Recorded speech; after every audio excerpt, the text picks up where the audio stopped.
पौड़ी चौथी। साचा साहिब साचना आखे मंगे देह दे दात करे दातार। साहिब गुरु नानक देव जी फरमाते हैं जो हुक्मी है, जिसके हुक्म से सब कुछ हो रहा है, वही साहिब सच्चा मालिक है। उसकी प्रशंसा भी सत्य है, उसका नाम भी सत्य है।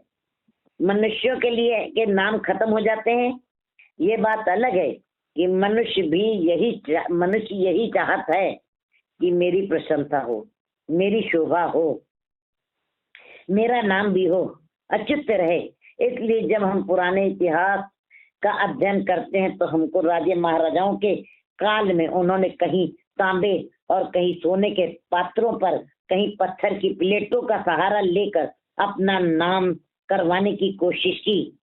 अक्सर धर्म मंदिरों के सफेद पत्थरों पर व्यक्तियों के काले नाम लिख लिख करके काले हो चुके हैं, सफेद पत्थर भी काले हो चुके हैं। इन पत्थरों पर लिखे सोने और तांबे के पात्रों पर लिखे हुए मनुष्यों के अंदर का अहंकार प्रकट होता है, और ये काला अहंकार मंदिरों पर भी छा गया है, फर्श पर भी छा गया है। मनुष्य की भूख पदार्थों की भूख नहीं है, अंदर ये अहंकार से भरी हुई काली भूख है कि वो कभी खत्म नहीं हो सकती। वो पत्थरों के सहारे, पत्थरों पे अपना नाम लिखवा करके यही सोचता है कि कुछ ज्यादा समय तक मुझको याद किया जाएगा। और ये यही अमर होने की भूख मनुष्य के अंदर मौजूद है। गुरु जी यहाँ पर जीवों को वाणी द्वारा ये समझा रहे हैं कि अगर उसको मालिक कहें तो उसको मालिक कहना सत्य है, दानी और ज्ञानी कहना सत्य है।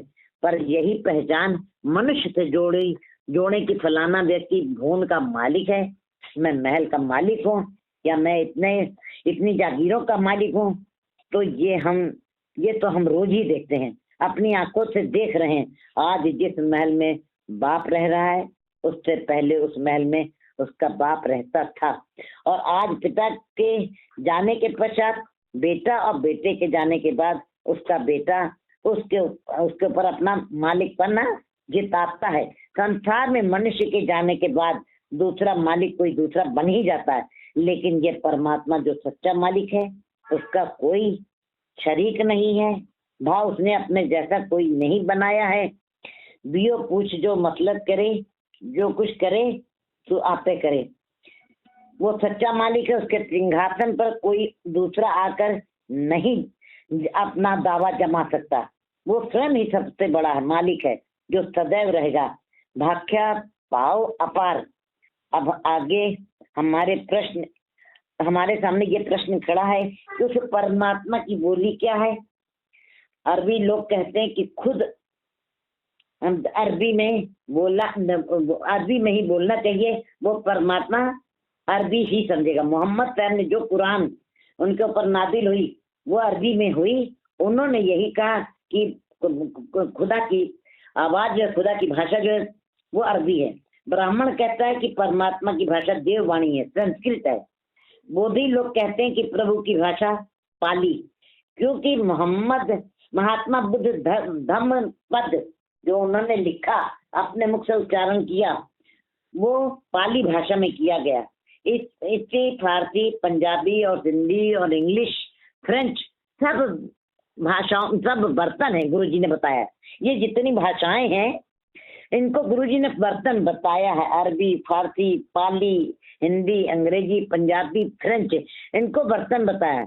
इन भाषाओं रूपी बर्तनों में अनुभव परमात्मा का नाम डालना है और जगत के जीवों को सामने रख कर उसका प्रचार प्रसार करने की प्रेरणा भी देनी है।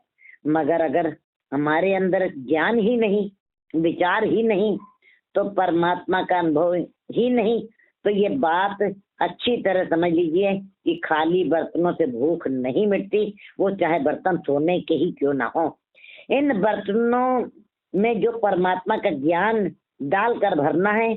भाषा मनुष्य की हो सकती है, लेकिन ज्ञान केवल एक उसी परमात्मा का होगा। वो अकाल पुरख सबको सुन रहा है, चित्ते अंदर सबको देख नदरी हेठ चलांदा।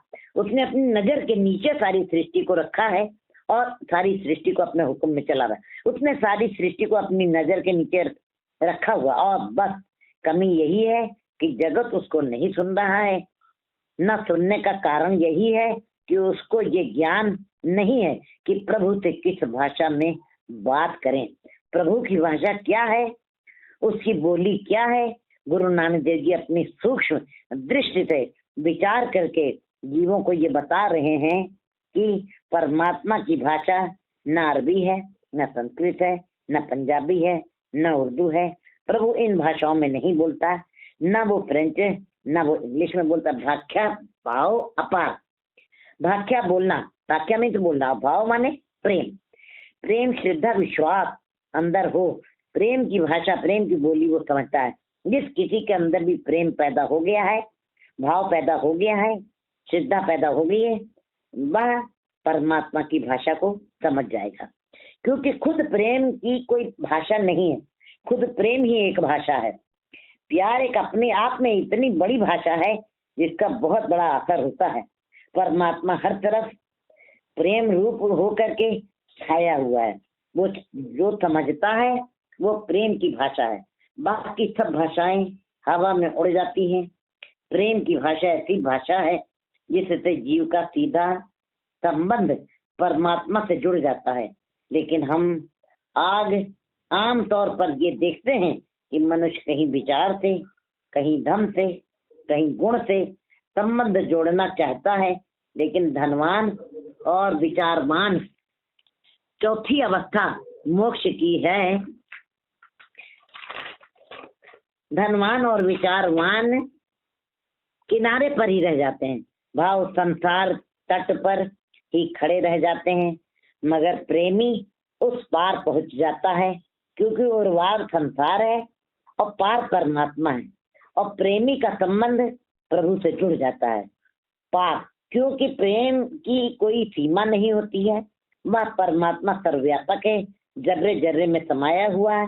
प्रेम की अगर सीमाएं बन जाएं तो बंदा केवल परिवार तक, मित्रों तक ही रहेगा।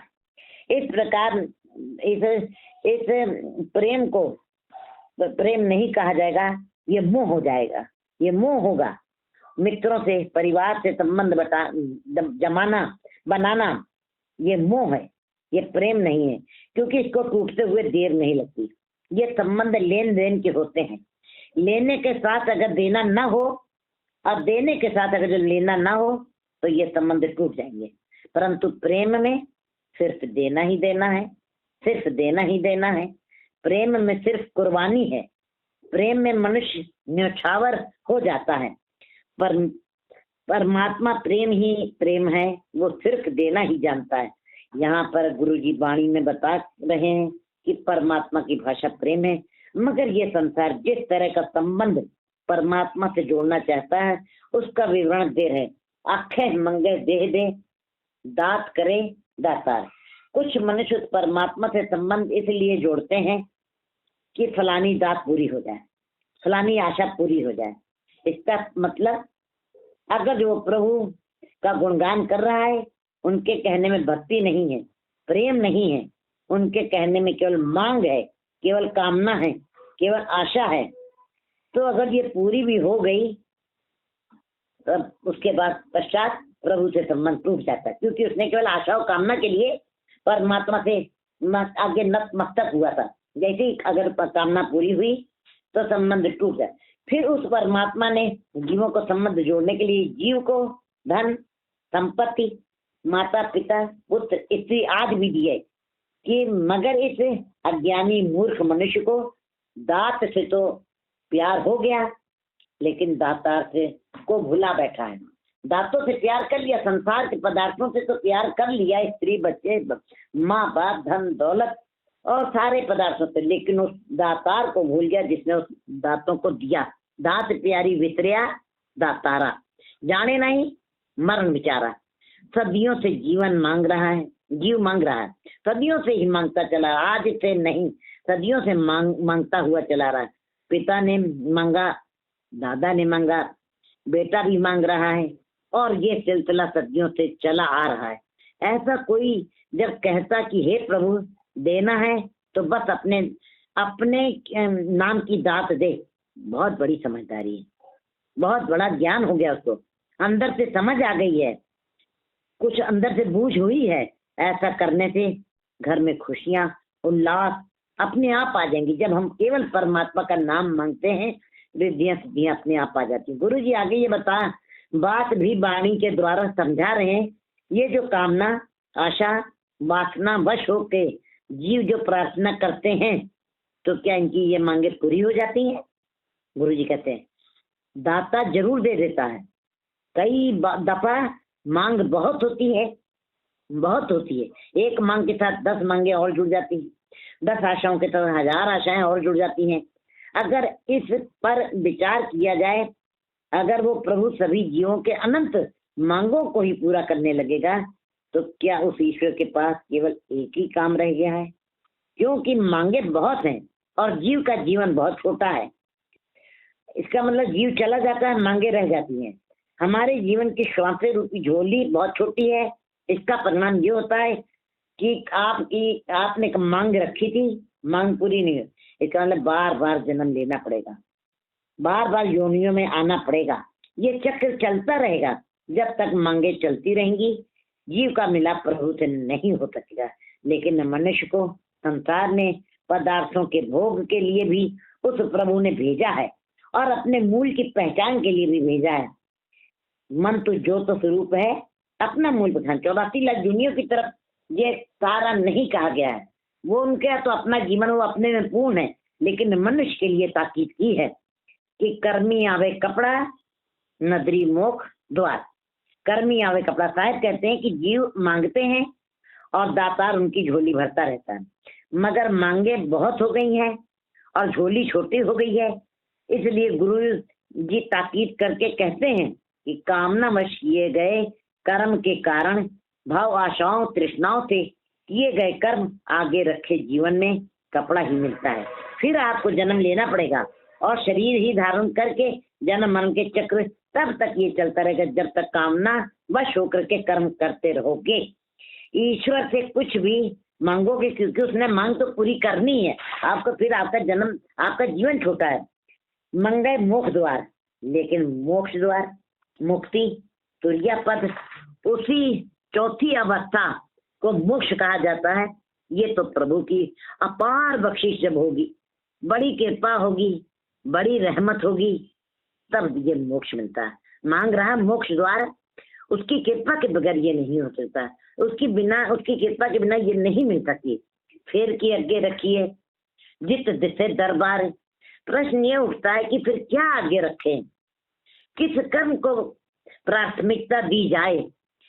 क्योंकि गुरुजी ने एक बात तो स्पष्ट कर दी है कि कामना से आशा से भरे हुए कर्म तो जीव को कपड़ा ही दे सकते हैं।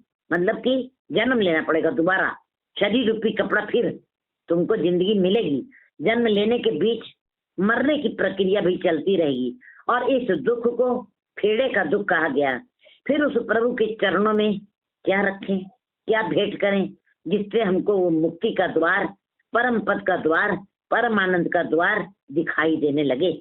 अब हमें समझना ये है कि अपने मुंह से क्या बोलें। अगर उस प्रभु से कुछ मांगना ही है, मांगना ही नहीं तो कामना करनी ही नहीं है क्या? कुछ मांगना नहीं है, कामना करनी ही नहीं, तो फिर कौन सी बोले, कौन सी भाषा बोले जिससे वो आंखें मंगे देह दे दात करे दाता। ये छोड़ दें, वो छोड़ दें, तो मांगना ही, सारी मांगे ही छोड़ दें। क्या क्या छोड़ दें? फिर प्रभु के आगे क्या बोलें? बताया है गुरु जी ने, मुंह की बोलन बोलिए जित सुन करे प्यार। जिसको सुनकर हमसे प्रेम करे परमात्मा और खुश हो, हमारे ऊपर प्रसन्न हो जाए, हम ऐसी मांग को प्रभु के समक्ष रखें।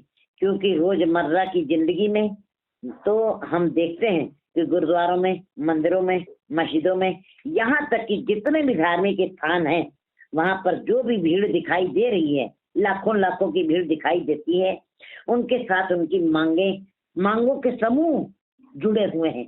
क्योंकि एक मांग के साथ 10 और 10 के साथ 1000 मांगे।